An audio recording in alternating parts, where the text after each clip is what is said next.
1 फरवरी को मार्केट का बजट आने वाला है और मार्केट के बजट वाले दिन कई अटकलें लगाई जा रही है कि मार्केट ऊपर जाएगा कि नीचे जाएगा, मार्केट साइडवेज मूव करेगा, क्या होने वाला है मार्केट में। नाम बड़े दर्शन छोटे, कहीं ऐसा तो ये इवेंट नहीं होने वाला। तो जानेंगे कि किस तरह से हम ट्रेड ले सकते हैं, किस तरह से हम काम कर सकते हैं इस बजट के लिए और इस बजट में हमें किस तरह से काम करना चाहिए। तो ये एक बहुत ही इंपॉर्टेंट डेटा है। अगर आप इसको ध्यान से देखेंगे तो इसमें बजट वाले दिन जो मूवमेंट आई है ना मार्केट के अंदर में, वो दिखाई गई है। और ये 2000 से लेकर 2021 तक का, मतलब लास्ट 21 सालों का ये डेटा है यहाँ पे। तो बजट वाले दिन पे ही हम फोकस करेंगे, इसी परसेंटेज पे हमें ध्यान देना है। तो कहीं 4% माइनस है, कहीं 4% प्लस है, फिर माइनस है, प्लस है, और कहीं कहीं उस दिन कोई भी बड़ी मूवमेंट नहीं आई, मतलब ऊपर नीचे तो किया होगा लेकिन फाइनल सेटलमेंट वहीं आसपास में रहा है। तो किस तरह से हमें इसमें काम करना चाहिए, तो यहाँ पे आप देख सकते हैं पिछले साल लगभग 5% मार्केट चढ़ा था। तो यहाँ पे आपको सिंपल सी स्ट्रेटेजी, अगर आप इस मार्केट में बुलिश है तो आपको किस तरह की स्ट्रेटेजी बनानी चाहिए। अगर आप इस मार्केट में बियरिश है कि आप फाइनेंस बजट समझते हैं बहुत खराब आएगा और उसके बाद में मार्केट नीचे की तरफ रिएक्ट करेगा, तो आप किस तरह की स्ट्रेटेजी बना सकते हैं। और मार्केट अगर साइडवेज अगर रहा तो आप किस तरह की स्ट्रेटेजी बना सकते हैं, उस पे ही आज डिस्कस करेंगे और वही मैं बताने वाला हूं किस तरह से हम इन स्ट्रेटेजी पे खेल सकते हैं। मान लेते हैं कि आप इस मार्केट में बुलिश है, तो निफ्टी की वैल्यू अभी 17,100 के पास में चल रही है और हम मानते हैं कि बजट अगर बहुत अच्छा रहा तो मार्केट बहुत अच्छे से मूव करेगा और बहुत ऊपर जाएगा। तो पहली मेरी जो स्ट्रेटेजी है वो बुलिश वाली मैं बता रहा हूँ। कंप्लीटली आप पे डिपेंड करेगा कि आप क्या सोचते हैं मार्केट के बारे में, आप किस तरह से एक्सपेक्ट कर रहे हैं, उसके हिसाब से ही काम करना है आपको। तो यहाँ पे आपको 17,300 की कॉल की वैल्यू चल रही है 160 रुपए, तो ये आपको बाय करना है और इसके अगेंस्ट आपको सेल करना है 17,600 की कॉल को। तो ये 17,300 और 17,600 को मैंने घेर दिया है। तो इसे आप बाय करेंगे तो इसके लिए आपको जो प्रीमियम देना पड़ेगा वो है 160 रुपए का, और आपको जो प्रीमियम रिसीव हो रहा है इस कॉल को सेल करने से वो है 75 या 76 रुपीज के आसपास।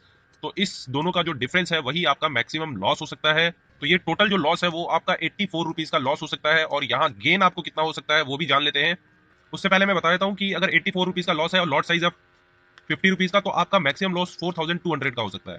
और मैक्सिमम गेन कितना हो सकता है, 300 माइनस 84 कर दीजिए तो आपका मैक्सिमम गेन आपका 216 रुपए का हो सकता है। और इसको अगर आप 50 से मल्टीप्लाई करेंगे तो अप्रोक्सीमेटली 11,000 के आसपास आपको प्रॉफिट हो सकता है। अप्रोक्सीमेटली 1 का आपका रिस्क रहेगा और 2.5 का आपका रिवार्ड रहेगा। सेम टू सेम जैसे यहाँ पे बुल्लिश है ना, वैसे ही बियरिश में आप क्या कर सकते हैं, 16,900 की पुट को खरीद सकते हैं और इसके अगेंस्ट 16,600 की पुट को सेल करना है। तो इसमें जो प्रीमियम आपको देना पड़ेगा वो है लगभग 144 रुपए का, और जो प्रीमियम आपको मिलेगा वो है 63 रुपीज का।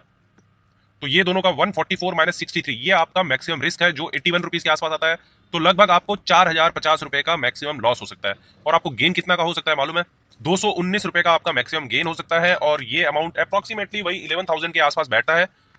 अब जान लेते हैं कि अगर आप सोच रहे हैं कि मार्केट साइडवेज रहने वाला है, तो साइडवेज रहना है तो इसका मतलब क्या है कि 17,100 के पास में ही एक्सपायर करना चाहिए या थोड़ा ऊपर नीचे एक्सपायर कर जाए 17,000 या 17,200, इस रेंज में अगर एक्सपायर करता है तो कौन सी स्ट्रेटेजी आप अपना सकते हैं। तो इसके लिए मैं बता देता हूं, आप 3 फरवरी की ये दो स्ट्राइक को याद रखिए। 17,100 की कॉल की वैल्यू और पुट की वैल्यू ये ध्यान रखिएगा, ये है 243 और यहाँ है 222।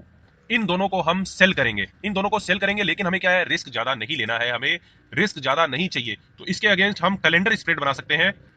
ये आपका 24 फरवरी का मैंने स्प्रेड निकाला है और यहाँ पे आप देख सकते हैं 17,100 की वैल्यू जो चल रही है वो 406 के आसपास चल रही है और ये 378 रुपीज के पास में चल रही है।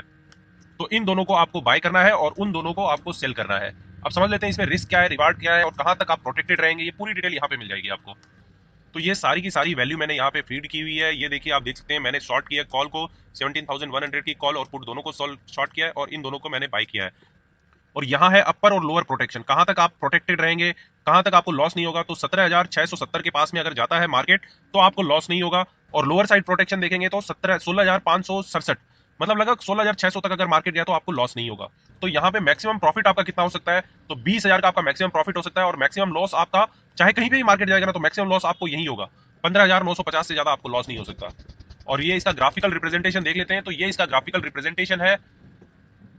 यहाँ पे आप देख सकते हैं क्लियरली, अगर बहुत अच्छा आपका प्रॉफिट रहेगा तो 20,000 के आसपास आपका प्रॉफिट हो सकता है। और मार्केट अगर इस पॉइंट के नीचे, इन दोनों पॉइंट के नीचे जाती है तो ही आपको लॉस होगा, और मैक्सिमम लॉस भी आपका डिफाइन है। तो मैंने आप लोगों को तीनों स्ट्रेटेजी बता दी है। अगर आप बुलिश है तो आपको क्या करना है, अगर आप बियरिश है तो आप क्या कर सकते हैं, और आप साइडवेज एक्सपेक्ट कर रहे हैं कि ज्यादा बड़ी मूवमेंट नहीं आएगी मार्केट में तो आप क्या कर सकते हैं।